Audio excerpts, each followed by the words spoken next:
그리스도 예수의 종 바울과 디모데는 그리스도 예수 안에서 빌립보에 사는 모든 성도와 또한 감독들과 집사들에게 편지하노니 우리 아버지와 주 예수 그리스도로부터 은혜와 평강이 너희에게 있을지어다. 내가 너희를 생각할 때마다 나의 하나님께 감사하며 간구할 때마다 너희 무리를 위하여 기쁨으로 항상 간구함은 너희가 첫날부터 이제까지 복음을 위한 일에 참여하고 있기 때문이라. 너희 안에서 착한 일을 시작하신 이가 그리스도 예수의 날까지 이루실 줄을 우리는 확신하노라. 내가 너희 무리를 위하여 이와 같이 생각하는 것이 마땅하니 이는 너희가 내 마음에 있음이며 나의 매임과 복음을 변명함과 확정함에 너희가 다 나와 함께 은혜에 참여한 자가 됨이라. 내가 예수 그리스도의 심장으로 너희 무리를 얼마나 사모하는지 하나님이 내 증인이시라. 내가 기도하노라. 너희 사랑을 지식과 모든 총명으로 점점 더 풍성하게 하사 너희로 지극히 선한 것을 분별하며 또 진실하여 허물없이 그리스도의 날까지 이루고 함께 읽습니다. 예수 그리스도로 말미암아 그의 열매가 가득하여 하나님의 영광과 찬송이 되기를 원하노라. 아멘. 사랑하는 성도 여러분, 빌립보서는 바울의 옥중 서신 중 하나로 바울이 로마에서 가택연금을 하는 상황 가운데 쓰여진 편지입니다. 편지는 반드시 발신자가 있고 수신자가 있듯이 빌립보서의 발신자는 1절에 기록된 바와 같이 바울과 디모데이며 수신자는 빌립보에 사는 모든 성도 또한 감독들과 집사들입니다. 한마디로 바울과 디모데는 그리스도 예수 안에서 교회로 부르심을 받은 빌립보 교회에게 이 빌립보서를 편지한 것입니다. 특별히 1절과 2절에 인사말이 포함되어 있는데 이 두 절밖에 되지 않은 인사말에서 3번이나 반복되고 있는 표현이 바로 그리스도 예수입니다. 즉, 지금 이 편지에서 그리스도 예수는 발신자와 수신자의 관계를 설정해주는 매우 중요한 역할을 하고 있습니다.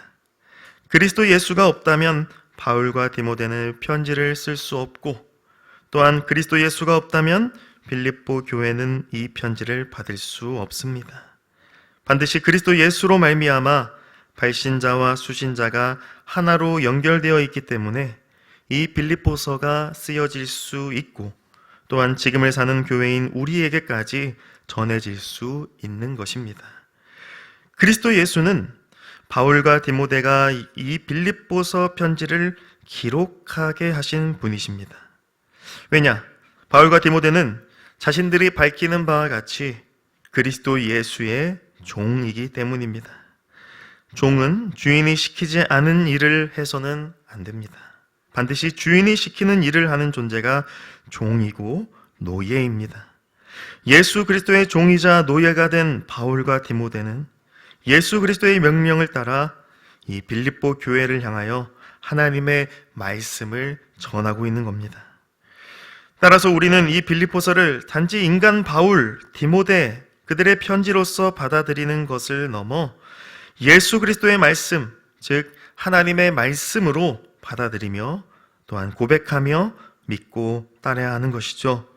그것이 곧 예수 그리스도로 말미암아 하나님 아버지와 연합한 교회로서 타당하고 합당한 것입니다. 그렇게 1절의 인사말과 2절의 은혜와 평강으로 축복한 뒤에 3절부터 11절까지 서론의 말을 전합니다. 바울은 자신이 빌립보 교회로 말미암아 하나님께 감사하는 말과 함께 간절히 원하는 말을 합니다. 헬라어 성경을 보면 3절에 감사하며 라는 동사 유카리스토, 이것이 3절 가장 처음에 기록되어 있습니다. 즉 바울은 나는 감사한다 라는 말로 이 서론의 말 3절을 열고 있다는 것입니다. 그리고 3절부터 5절까지 한 문장 안에 그 감사의 내용을 언급하고 있습니다.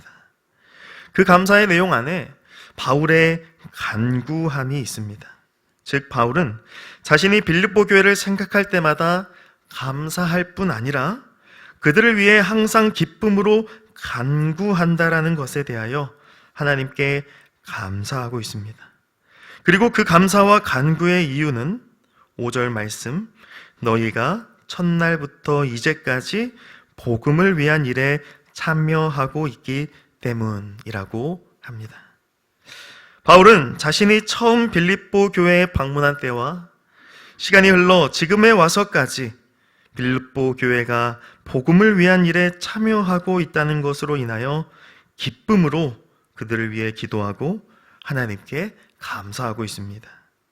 바울이 기쁨으로 항상 그들을 위해 기도하는 이유, 그들을 생각할 때마다 하나님께 감사하는 이유, 그것은 바로 빌립보 교회가 여전히 붙들고 있는 복음 때문이었습니다. 즉 빌립보 교회가 그때나 지금이나 여전히 예수 그리스도의 복음으로 든든히 서 있다는 것이 바울의 기쁨이며 감사와 기도가 되었던 겁니다. 그렇다면 그 기쁨과 감사는 다름 아닌 바울에게 이 편지를 기록하게 하신 예수 그리스도, 우리 주님의 기쁨과 감사라고 말할 수 있습니다. 주님은 주님의 교회가 복음에 참여하며 그 복음으로 든든히 서 있는 것을 기뻐하십니다.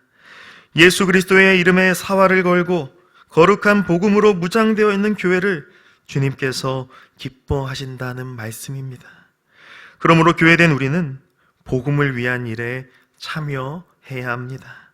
복음 외에 다른 것에 시선을 빼앗기는 것이 아니라 언제나 어느 때나 오직 복음만을 붙들고 복음 위에 서고 하나님의 기쁨이 되고자 최선을 다해야 하는 것입니다. 복음이 없는 교회는 사람들끼리 즐거워하고 재미를 나누고 세상과 다를 바 없는 모습으로 부패되어 버릴 수 있습니다. 복음이 없는 교회는 제 아무리 크고 많고 거대하다 해도 주님 보시기에 기쁨과 감사의 모습이 될 수 없습니다. 복음으로 교회가 세워져 가며 복음으로 교회가 하나 되어질 때 비로소 교회는 참 기쁨과 감사를 하나님께 올려드릴 수 있는 겁니다. 사랑하는 여러분, 우리도 빌립보 교회 같이 언제나 복음을 붙들고 복음에 참여하며 복음 안에 머물러 있으므로 주님께 기쁨과 감사의 칭찬을 받는 교회 되기를 간절히 축복합니다. 이어지는 6절 말씀에 바울은 그 복음에 참여한 일을 착한 일이라고 표현합니다. 선한 일이라고도 할 수 있는 그 일은 다름 아닌 너희 안에서 시작된 일입니다. 즉 빌립보 교회 밖에서가 아니라 그 교회 안에서 시작되었습니다. 다시 말해 빌립보에 사는 성도들 한 사람 한 사람, 복음을 붙들고 살아가는 그들 안에서 이 착한 일이 시작된 것입니다. 아마도 예수 그리스도의 복음은 그들의 내면을 변화시켰을 겁니다. 그들의 내면에 자리 잡고 있던 헛된 우상과 세상 철학들을, 그리고 그들의 옛 자아를 모두 내쫓아 버렸을 것입니다. 그리하여 참되신 하나님을 참되게 예배하는 것, 그것이 그들 안에 그 빌립보 교회에 회복되었을 것입니다. 이것은 다름 아닌 구원이라는 단어로 설명될 수 있는 것이죠. 그들은 복음으로 말미암아 구원을 받아 새 사람이 되었고, 그리고 그 구원의 여정, 부르심으로 시작하여 영화로 맞춰지는 그 신자의 구원 여정을 시작하게 된 것입니다. 이 구원은 곧 그리스도 예수의 날에 완성되는 구원이죠. 바울은 빌립보 교회 안에 복음으로 시작된 그 구원이 끝내 그리스도 예수의 날에 완성될 것을 확신합니다. 왜냐? 그 일은 다름 아닌 시작하신 이께서 완성하시는 일이기 때문입니다. 구원을 시작하신 하나님 아버지께서 끝내 그 아들 예수로 말미암아 완성하실 것이기 때문에 이 구원은 결코 좌초되거나 넘어지지 않습니다. 오히려 확신으로 견고하게 되어서 모든 구원의 여정을 든든하게 세워가고 이끌어가는 것입니다. 이것이 바로 복음에 참여한 자가 누리는 하나님의 은혜와 평강인 것입니다. 사랑하는 여러분, 우리가 복음 위에 든든히 서 있다면, 우리가 복음에 참여한 자로 살아간다면 결코 우리의 인생은 좌초되거나 실패할 수 없습니다. 왜냐, 우리 안에 그 복음을 심어주신 분, 우리 하나님께서 예수의 날까지 우리를 붙드시고 우리를 인도하시기 때문입니다. 이미 창세전부터 이 구원을 예정하시고 시작하신 신실하신 하나님께서 반드시 이 놀라운 구원을 완성하신다는 그 확신을 가지고 담대히 살아가는 저와 여러분 되기를 간절히 축복합니다. 바울이 빌립보 성도들을 얼마나 사모했을까요? 8절 말씀을 보면 예수 그리스도의 심장으로 너희 무리를 얼마나 사모하는지 하나님이 내 증인이시다 라고 합니다. 여기서 사모하다 라고 하는 이 표현은 그리워하다 라는 의미를 가진 헬라어 동사입니다. 아가페 또는 필레오 같은 사랑의 의미보다 그리움 또는 보고 싶음을 뜻하는 표현입니다. 이처럼 바울은 빌립보 교회를 정말로 다시 보고 싶어 했던 것 같습니다. 다시 그들 가운데로 가서 함께 복음을 나누는 그 기쁨과 행복을 누리고 싶어 했던 것 같습니다. 하지만 로마에 수감 중인 바울은 다시 빌립보로 돌아갈 수 없습니다. 아무리 간절한 마음이라 할지라도 다시 동쪽으로 돌아갈 수 없는 바울입니다. 그래서 바울은 지금 이 편지를 쓰는 것이고 더 간절하게 기도하는 것이죠. 9절 말씀에 내가 기도하노라 라고 하며 그들을 향한 사모하는 마음으로 기도문을 작성합니다. 물론 다른 서신서들에도 바울의 기도문이 여럿 있지만 이 빌립보 교회를 향한 바울의 기도문은 그리스도의 심장이라는 표현에 이어지는 기도문으로 그 의미와 간절함이 더 강렬합니다. 바울이 무엇을 위해 기도하고 있습니까? 첫째로 9절 말씀에 너희 사랑을 지식과 모든 총명으로 더 풍성하게 하사라고 기도합니다. 여기에 쓰인 사랑이라는 단어가 바로 아가페입니다. 바울은 그들 안에 있는 사랑, 다시 말해 복음으로 시작된 그 사랑이 지식과 모든 총명으로 더 풍성하게 해달라라고 간구하고 있습니다. 즉, 복음을 향한 사랑은 지식과 총명으로 그 복음의 깊이와 너비와 높이와 크기를 더 알아감으로 풍성케 되어야 한다라는 것입니다. 그리하여 10절 상반절과 같이 지극히 선한 것을 분별해야 합니다. 세상이 보여주는 사랑은 지식이 없는 사랑, 단지 자기의 느낌대로 감정대로 하는 사랑이지만 복음으로 시작된 하나님의 사랑은 반드시 지식과 총명으로 된 사랑이며 선한 것을 분별할 줄 아는 사랑이다라는 말씀입니다. 교회는 바로 선한 것을 분별할 줄 아는 지식과 총명함으로 사랑해야 합니다. 단지 박의 주의를 실천하는 것이 교회가 보이는 사랑이 아닙니다. 옳고 그름을 분별하고 선과 악을 가려낼 수 있는 사랑이 진정 복음으로 시작된 사랑인 것입니다. 또한 바울은 기도하기를 10절 하반절에 빌립보 교회의 진실함과 허물 없음이 그리스도의 날까지 이르기를 위하여 기도합니다. 진실함이라는 것은 원어로 보면 섞이지 않음이라는 뜻을 가진 표현입니다.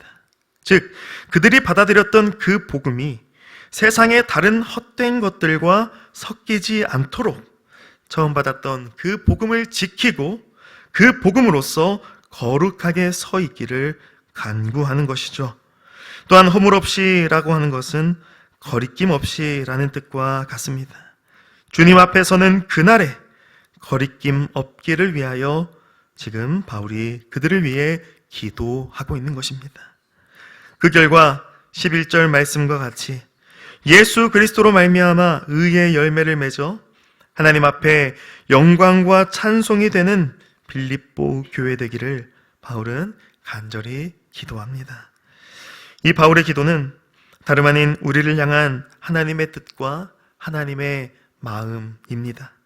빌립보 교회가 복음으로 시작되어 복음으로 끝맺어야 하듯이 우리 역시 우리가 처음 받은 예수 그리스도의 복음, 그 시작과 그것으로 시작하여 그것으로 끝을 맺어야 한다는 겁니다. 그럴 때 우리는 의의 열매를 맺으며 주님이 받으실 만한 거룩한 찬송과 영광이 될 수 있는 것입니다. 사랑하는 광명교회 성도 여러분, 이 바울의 편지 그리고 이 기도가 우리를 향한 하나님의 마음이라는 것을 기억하며 끝까지 주 예수의 복음 안에 견고히 머무는 우리가 되기를 간절히 축복합니다. 우리 안에 복음의 역사를 시작하신 하나님 아버지께서 주 예수의 날, 그 마지막 날까지 우리를 거룩하고 온전하게 붙들어 주셔서 우리가 주님이 받으시는 찬송과 영광이 되기를 주님의 이름으로 간절히 축복합니다. 아멘. 하나님 아버지 감사합니다. 우리를 사랑하셔서 이 복음의 편지, 하나님의 말씀 빌립보서를 우리에게 베풀어 주심에 감사합니다. 바울이 빌립보 교회를 그리스도의 심장으로 사랑한 것과 같이 아들의 심장을 내어주시기까지 우리를 사랑하신 그 하나님 아버지의 놀라운 사랑을 더 알게 하여 주시옵소서. 우리 안에 시작하신 그 복음의 착한 일을 진실하고 흠이 없도록 지키게 하셔서 우리를 통하여 영광과 찬송을 홀로 받아 주시옵소서. 이 모든 말씀 우리 주 예수 그리스도의 이름으로 기도드리옵나이다. 아멘.